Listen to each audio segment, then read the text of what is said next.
The rivalry is back on. What's going on, everybody? Welcome back to the Bring the Juice podcast. I am your co-host, Derek Larger, and with me as well is Cody. Cody, how you doing? Hey, I'm doing well, man. It's been a while. It's been a couple weeks since we last did our podcast. I think right after, it was right after New Year. So it's been a while. But no, man, I'm doing well. Just working right now, trying to figure out the next step in my career and everything like that. So right now I'm just working at a place making money and trying to see what's next. But yeah, man, overall I've been good. That's good, man. Glad to hear it. All right. So we're going to move on here.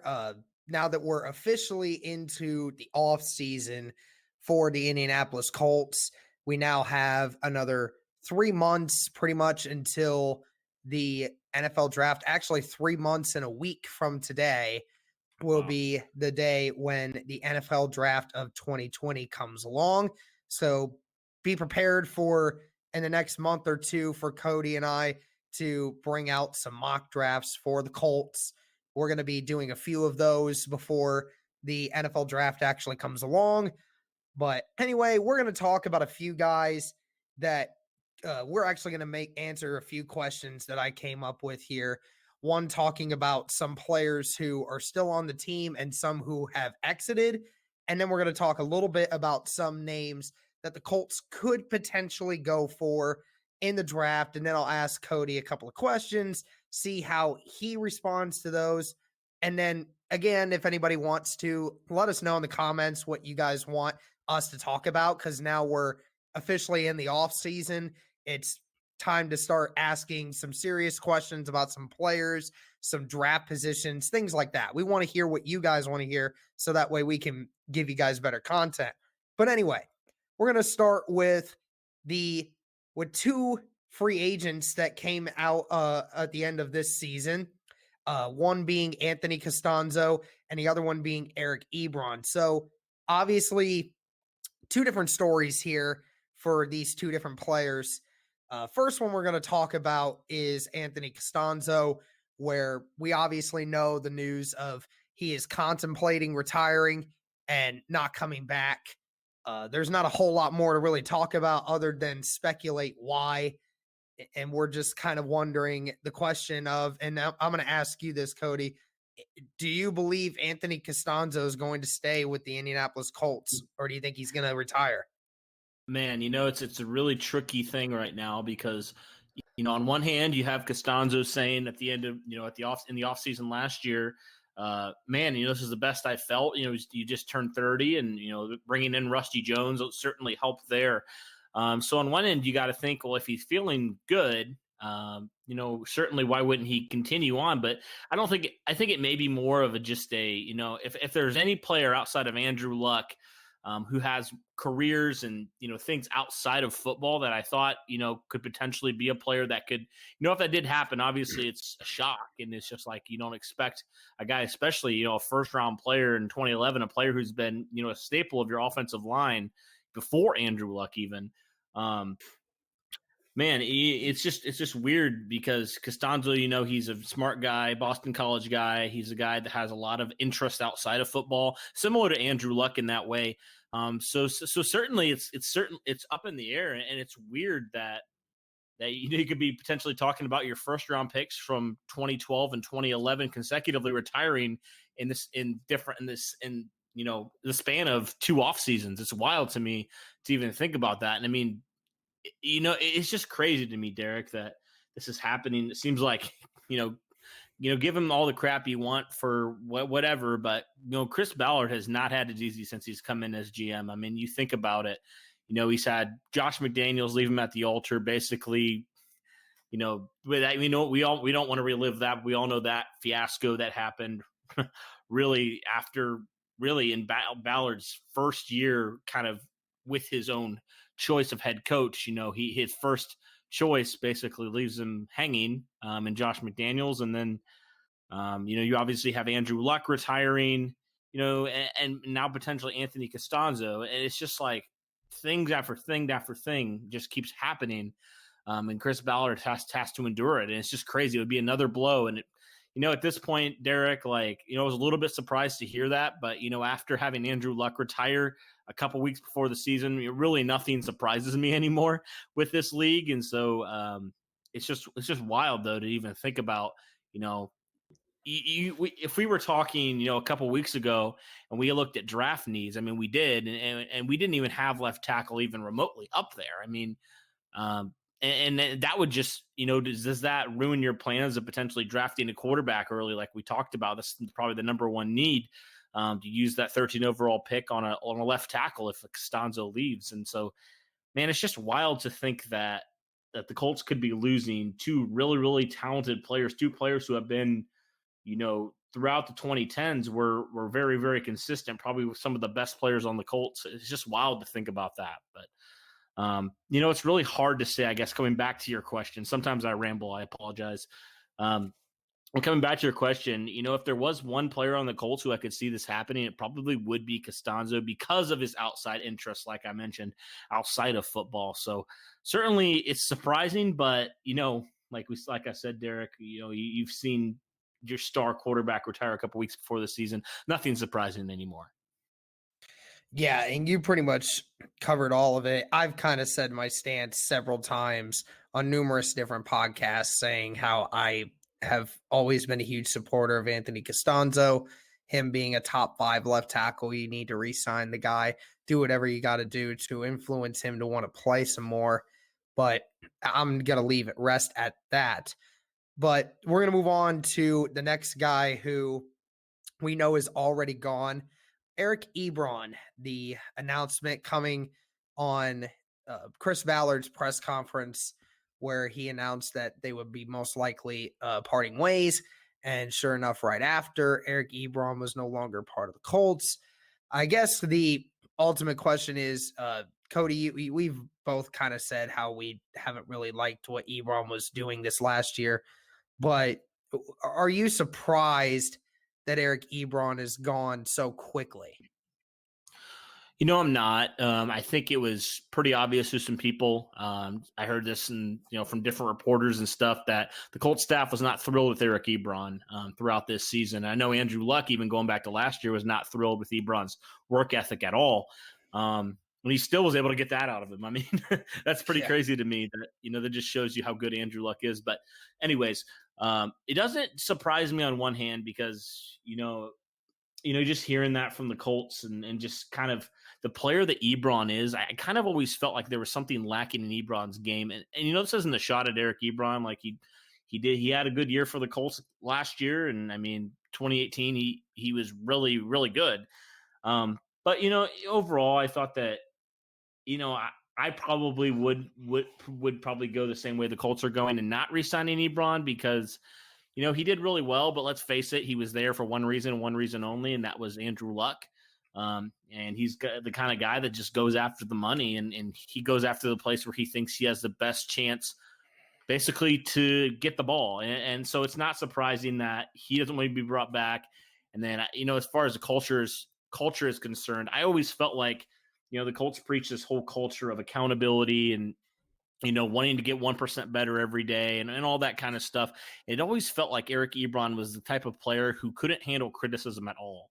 Like you saw him go on rants on social media. You saw him be very, very petty on social media all the time. I mean, he would just, he couldn't take criticism well.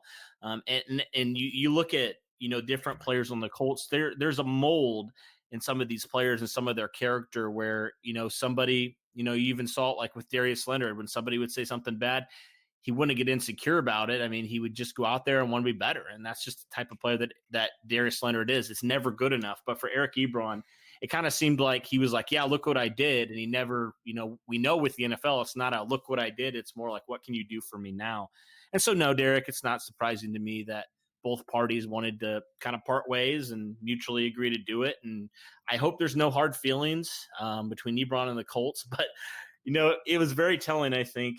When Chris Ballard is in his presser, there's just different things you talk about. Like he's talking about Jacoby Brissett, and he was talking about all these good things about what Brissett did, even though we probably know that he he needs to look at improving upon the quarterback. And so it was really telling because they asked him about Eric Ebron, and he just flat out said, probably going to move on. And that was about it.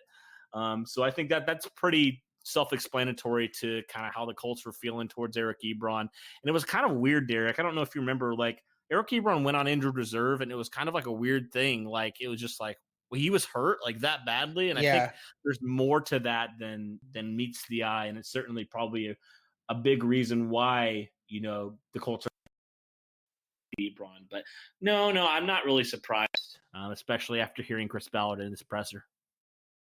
Yeah, I mean, you took the words out of my mouth there. So we're going to move on to the next thing. We're now going to talk about some draft news. So obviously, with the Colts having 3 picks inside the top 45, puts Chris Ballard in a really good position. He can approach this draft in a lot of different ways, whether he wants to stay where he's at.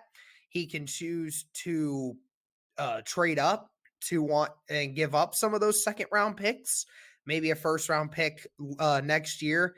Although I highly doubt he does that. That is still an option. And obviously trading a few picks with those 2 second rounders, he definitely might have some offers on the table with that as well. So now I think that the biggest names we should try to mention some of the biggest names for the Colts to be able to draft.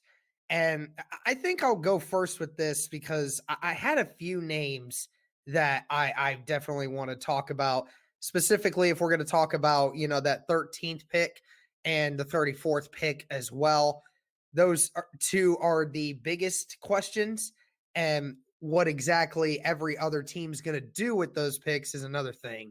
So first thing, I think most of Colts Nation agrees that we need to address the quarterback situation in the first round. Most of Colts Nation agrees with that. Now, I know that the national media has not mentioned that. I think most of the national media doesn't seem to think we have a quarterback issue right now. But of course, it's the national media. What the hell do they know about the Indianapolis Colts? So we've kind of talked about that a lot over the last offseason. But if we're talking about quarterbacks here, I think the majority of people come down to 2 names when you think about it. It's Justin Herbert and Jordan Love. And anyone that knows me, I'm a diehard Herbert guy. I love what I've seen from him. I've defended him on several different occasions on Twitter and on this podcast as well. I really like what he brings to the table versus what I've seen from Love. But of course, I'll probably get some hate for saying that as well. But that's okay. I'm always up for somebody to discuss why they think Love would be better. And then just so we can kind of think here, Cody, if they are going to go quarterback with that 13th pick, who would you ultimately decide you wanted to get? Yeah, we talked about this off air, Derek. So I admittedly am not like huge into like making mock drafts and stuff like that. I'm going to try to get into it a lot more this year. But everything from what I've seen, man, I just feel like something that the Colts really need. And maybe this is, since I'm not really big into like looking at the prospects, I don't admittedly know a ton about both of these players outside of what I've heard a little bit. But I'll just pull up a stat here, Derek, that I think the Colts really need. And maybe you can kind of talk about which player you think provides us more for the Colts. Because honestly, I posted it on the 13th. And I said there's some telling stats on the Colts passing offense. The Colts are 26th out of 32. In yards per pass attempt, 28th in passing first downs per game, 22nd in passing yards per completion, 30th in passing yards per game, 21st in average team passer rating, and 21st in passing touchdowns per game. So they basically need everything. They were pretty low in about every category in the passing, especially what stood out to me. They didn't really get many yards per pass attempt. I mean, they were in the bottom half of the league. 26th in yards per pass attempt. Certainly you could talk about the lack of depth at wide receiver for sure, but quarterback, obviously, the Colts just needed more chunk plays, and they just did not have a lot of chunk plays at all. From what I've heard about Jordan Love, it seems like he's the type of player that can extend. I don't want to go to this to say he's Patrick Mahomes 2.0 or anything crazy like that, but I certainly think that he gives you those type of off script plays that you saw even from Andrew Luck back in the day. A couple years ago against Miami, Andrew Luck makes an off script play, and it's the play of the game. It wins you that football game. I don't know a lot about Justin Herbert. I don't know if he's the type of player that can do that, if he's more of a statue back in the pocket. But I certainly think the Colts need a guy like that who can really, extend plays, make plays. Certainly none of these guys are going to be polished. I mean, besides Joe Burrow, none of these guys are going to be polished players. The perfect prospect, right? Right. And I mean, if you're not going to get Joe Burrow unless you give up a lot. A lot. I don't even think the Bengals would even take that. Like astronomically bad how much you need to give up. Yeah, it's pretty bad. But yeah, I mean, your guy that's Justin Herbert. What is your take on why you think he'd be a good fit with the Colts? Yeah, and I'll go into it a lot more as we're doing mock drafts. But when you look at Justin, he is the prototypical size that you want for a quarterback, right? He's 6'6" and about 240 pounds, 237 if we want to be exact. So he's a big body kind of quarterback. And we all know that's a good thing to have when you're a quarterback. He's got a very tight spiral. When he throws the ball, he throws it with authority. And I love his spiral. Just the way he's able to fit it through tight corners is very impressive to me. And here's the thing. And I know a lot of people are going to say, well, he's not always been the biggest numbers guy, right? This last season, I believe he threw 38 touchdowns and only had 5 interceptions. So, he had nowhere near the amount of touchdowns as some of these other quarterbacks had out there, but he certainly had a lot less interceptions than some other names. I can give you the name of Trevor Lawrence, who's thrown 10 interceptions this year, and Justin Herbert only threw 5. And so he's a more polished Jacoby Brissett, in my opinion, not a guy that is a huge risk taker, but he's very good at getting the ball down the field. He does trust his arm. He does have a very good arm. I think what Oregon did with him in the Rose Bowl game, and I look back at the Rose Bowl game a lot, and what I like is that he was used in the play action a lot. I think that would be great for the Colts system because of the way we run things. I think that would be perfect to have him in a play action, especially with that offensive line and our running attack the way it is. That could free him up to do a lot of things. And one other thing I'll mention is, on top of everything he can do throwing wise, he is a runner. He can run when he wants to. You look at his stats, Cody, he had no touchdown passes in that Rose Bowl game, but had 3 rushing touchdowns. And there were multiple times he had to break tackles and run down the field to get those yards. And he can do that. He has the ability to get out of the pocket and make a few yards off of his feet. And I know I wrote something about this in my article that I can't remember what award it was, but it was basically an award for the guy who it's voted on by the person who has the best academics and volunteer work in their community and on-field play. It's a perfect balance of all those combined. And who is the best one of those? It was Justin Herbert. So you're looking at a guy who is not only he's a pretty well-polished guy, but he's a great leader. He's very reliable. He's very responsible. He's a very smart guy. And he's a 4-year starter. He was a 4-year starter at Oregon. And I know a lot of people say, the numbers is what scares me, but the thing that I like about him is that, Oregon didn't use him in the way that I think the Colts can. And I've seen what he can do, and that's why I think he's better than Love. Yeah, and I think the question remains, Derek. I'm just kind of looking at some scouting reports of Love right now. Would you rather have a guy who's more like Jacoby Brissett, doesn't turn the ball over a lot, or would you rather have a guy? I always think of, when I think of those type of players, I always kind of think of the Brett Favre type players. Yes, they might make some boneheaded plays, but when they do, the plays that they do make are just absolutely unbelievable. And do you have faith in your coaching staff and Frank Reich that I think one of the biggest knocks on Jordan Love is his decision making a lot of times. Yes.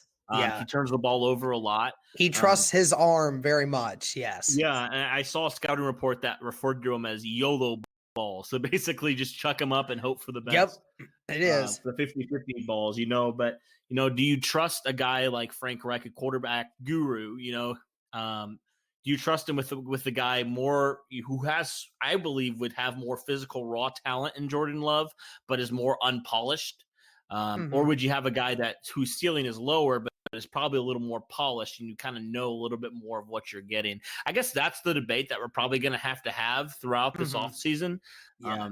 Is do you take and I think, the Chiefs are a perfect example. I mean, who knew who Patrick Mahomes was really before the Chiefs took him? And look at the type of player that he has developed into. And then you look at a guy, maybe this is a lousy comparison, but you look at, Mitchell Trubisky, for example. He's, this is probably a really bad example, but I feel like he's more of the safe type of quarterback. You kind of know what you're getting more, but, we've seen, and that's a really bad example, but, you've seen kind of right how that's failed epically. And again, there's no perfect solution here. It could blow up in your face either way. But I think that's the debate that we're going to have, Derek, over these next few months. And I want to do a lot more looking into these two quarterbacks. And even, heck, if the injury is, even though he's going to have a pro day, if Tua, would slide, is he even an option? Right. I don't know. It's just something to consider. So that's going to be the debate what we have as we, we're going along and as we're evaluating this. But yeah.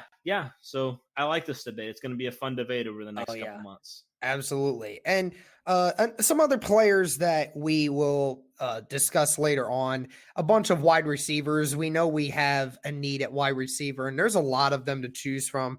If the Colts decide to even wait until the second round to get a wide receiver, I think there's still going to be a couple wide receivers that the Colts can snag that are going to be good. But I think the one other player that I want to talk about quick before we get into asking you questions, Cody, is Javon Kinlaw, the defensive tackle from South Carolina, where a lot of people have stated that they want him at defensive tackle if the Colts are able to get him. He doesn't have the most amazing of numbers when you look at it from a sack production standpoint. But when you look at the game film and the athleticism and the relentless nature to tackle somebody wherever he is on the field, there was a play where they were playing Alabama, and I can't remember whether it was Ruggs or it was Judy that caught the ball on the right side. Kinlaw comes off of the double team block, runs to the other side of the field with Judy about to break, and then he just clobbers him from behind. I mean, it's phenomenal, the relentlessness and the aggression that this guy has to make a play and make a tackle. Is that a name that, he may not be the answer that we're looking for with production and sacks and defensive tackle wise, but is that a guy that you could see Ballard going for that has the relentless nature to take somebody out the kind of the way that Darius Leonard does? It is. Yeah, it is a type of player that I would definitely see Chris Ballard being very, very tempted to take there at 13. And you talked about, his, maybe lack of production. I mean, it's not like he doesn't have the tools to be a very good pass rusher in this league. I believe he has all the tools in the toolbox. And I think it's just more of, developing and refining those moves. He's, like you said, I think you'd rather have a guy who's a little bit more, I don't want to say unpolished, but I think that's kind of the word that you think of, who has that relentless nature, who you can teach those things. I mean, all those things for him are very teachable. I don't know. Does he play the three? Would he play the three technique, do you think? Yes, he would play the 3 Yeah. technique. Yeah. Okay. Well, yeah, I mean, that's certainly one of the top positions. And Chris Ballard even talked about that's one of the top positions that's going to need to address in the offseason.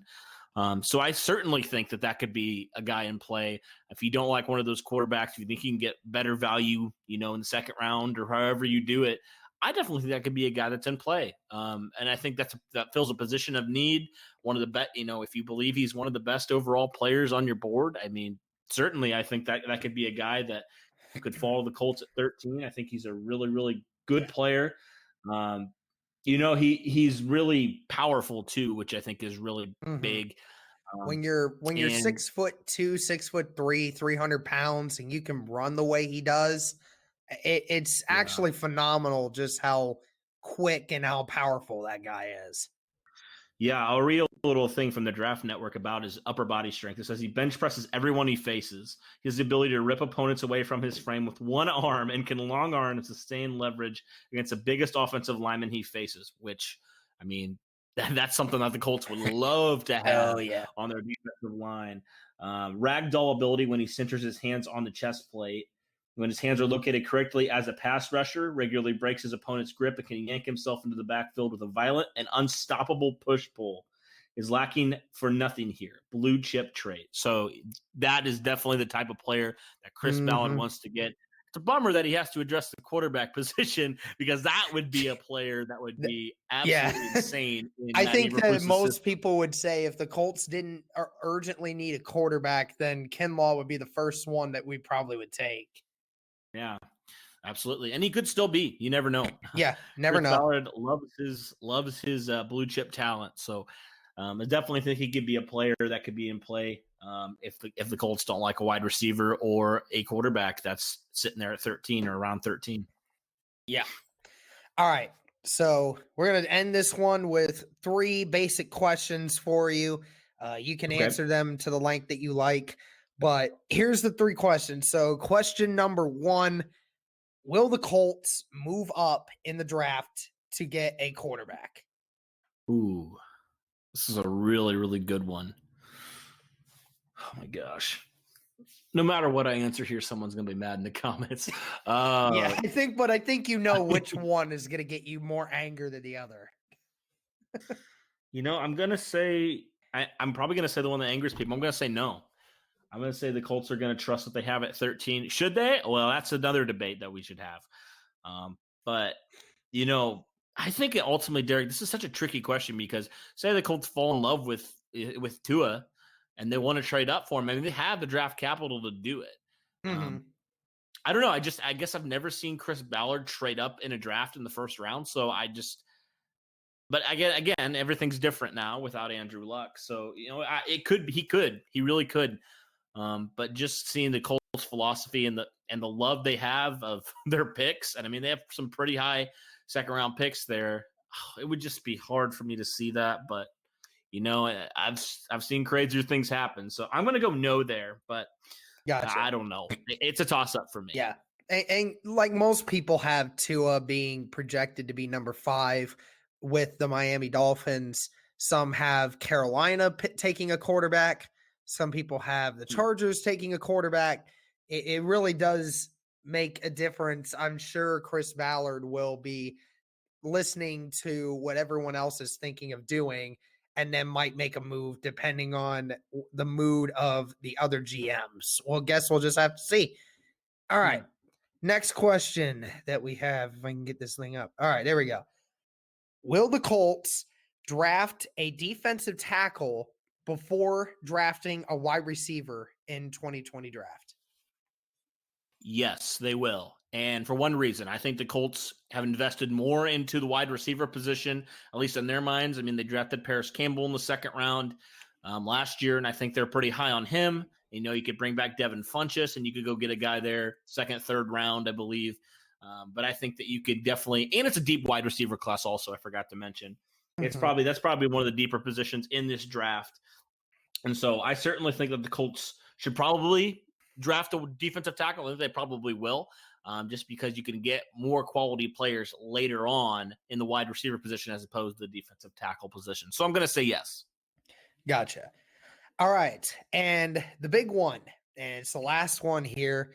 Will Jacoby Brissett be the starting quarterback come week 1 of next season? This is going to make fans mad, but I got to say yes, I think he will. Now, it remains to be seen, will he be the starter throughout 2020? That's really up for debate. But, I think even if you draft a guy, I think you could play it similar to how Kansas City, when they drafted Mahomes, I mean, he sat behind Alex Smith. Folks forget, he sat behind Alex Smith for an entire year and then took over the reins after that season. So I think yes. I think Jacoby Brissett will be the starting quarterback. I think that the Colts like Jacoby Brissett enough where the Colts feel like he's a serviceable quarterback, and they probably think better than that, honestly, about Brissett. But I'm going to say yes, because you got to give that guy a little bit of time to develop. That's kind of what it seems like some NFL teams are doing now with that. So I'm going to say yes on that one. What's your thoughts on that one, Derek? See, it's still way too early for me to be definitive, and just remember, people, that we're guessing at this point. We're not 100% sure. Oh yeah. I think that ultimately it depends on who we draft. If we do indeed draft a quarterback, and it's not named Herbert or Tua, then I say yes. If it's Herbert or Tua, then I say no. That the reason why is because those two are the more polished ones. They're more of the people that will come into the system right away and adapt a lot quicker. I think that Jordan Love and Jacob Eason are the other two that I could see sitting back on the bench for a little while. And whether they come in next season, whether they come in a few games into the season, whatever that case may be, I just think it ultimately depends on which quarterback they ultimately draft. Yeah, and again, that I was under the assumption of the Colts draft a quarterback at 13. If they do draft a quarterback at 13 or earlier, then I'd probably that would be my basis for saying, Jacoby Brissett probably will be your starter to start out, but I could definitely see him, the young guy getting the chance there in 2020 if Brissett continues off of his kind of really abysmal second half of 2019. Right. So. That's tricky. It is. There's a lot of factors that determine this. And again, we have no idea at all. Yeah. We are just. I got to remind people that, just because it's mock draft season does not mean anything yet. We are still 3 months away. We haven't seen the Senior Bowl yet. We haven't seen any of these early workouts yet. We haven't seen the NFL Combine. We haven't seen a lot of this other stuff. So just understand that, a lot of things can happen over the span of 3 months, especially at this time of year. So just give it a little bit more time. These are all just exceptions at this point. It seems like there's always a draft crush every year that a bunch of Colts fans get on board with, and the Colts never draft that guy ever. And it's Jordan Love. That's the one. That's the Love. One. It is. That's the one. It's Jordan Love. It's everyone's. It's most people that I see that are wanting us to draft a certain person. It's either Kinlaw or it's Jordan Love. It's basically those two. I remember ever since Chris Ballard was the GM, 2017, I remember it was Reuben Foster. I remember he was a big guy back in the day that, I think he's in jail now or something like that. That was not a great I don't know if he's quite in jail, but I don't remember if he was still on the roster for the 49ers. I think they cut him even though he got in some incident. No, well, ultimately it was because his girlfriend made up a story of him beating her up and raping her. She made seriously? Up the story. Wow. Yeah, she made it up. Oh my gosh. There's no other than the whatever it was that got him knocked in that first round to begin with. I think it was the weed issue. Yeah. He failed a drug test right before the combine. That was his big issue, but other than that, he doesn't have a whole lot of long criminal history other than just being dumb with drugs. But, that's pretty much the story of that one. But you're right. That was a guy that, was in the mix for the Colts to possibly want to take. I think if then it wasn't Tucker for fell the into their laps. stupid drug issues and the fact that he has a little bit of a concussion history, I think that ultimately just kind of set him over the edge. Yep. 2018 was Bradley Chubb. I remember that. Yep. 'Cause I don't think we thought, or maybe we thought Bradley Chubb might fall to the Colts. You take him, you get a pass rusher. Yeah. If he doesn't fall, then you take Quentin Nelson. I think that was the whole consensus. And there even was some debate about Saquon, I remember back in the day. Well, and I was wanting Quentin Nelson the day of the draft. I was actually wanting him. I didn't know much about Quentin before that, but when Denver picked before us, there was a lot of people wondering, oh, will Denver take Quentin Nelson because they need an offensive lineman as well? Best investment ever. Best investment ever by Chris Ballard. Crazy. He drafted 2 All-Pros in the same draft. That's wild. It's crazy. Isn't it crazy to think? Can you remember? Here's the thing. Quentin Nelson has over 2,000 snaps on the year or on the last 2 years. He did not allow a sack this year. He allowed 2 sacks in over 2,000 snaps. Are you serious? Wow. That man is phenomenal. I mean, it's unbelievable just how good he is. And he said that this offseason, I'm going to take the time to get leaner. Like, I need to get leaner because I was out of shape a little bit this season as well still. I was still, dragging a little bit on certain times. I'm like, dude, you get leaner and you get more powerful. Oh, my God. Oh, my God. Oh, my gosh. Dude. NFL, please watch out. Protect your defensive tackles, please. Oh my gosh. That if Costanzo stays, man, that left side is still absolutely from insane. The left side all the way to the center position. Because Ryan Kelly is still amazing. Quentin Nelson's amazing. Ryan Kelly. Yeah. So and then you got Mark Glowinski, and that's a different story. But I did mention how I did a mock draft thing, and I said that I think it was the 3rd round that I said that we should address that right guard spot. Yeah, that's pick smart. Up somebody. There's a couple of decent offensive linemen in the draft still in the 3rd round that could definitely be picked up. I heard about I don't know, they might let him walk maybe. The guy from Washington, Brandon Sheriff. I did. That would be a great investment. Then your offensive line, man, like that would be nuts. But that's a different podcast for a different time. Yeah, absolutely. But, man. All right, so looks like that's going to be it for us, guys. Sorry we rambled on at the end of that, but we're going to continue to talk more draft news here over the next couple months. That's going to do it for Bring the Juice podcast. Cody, did you have any final words?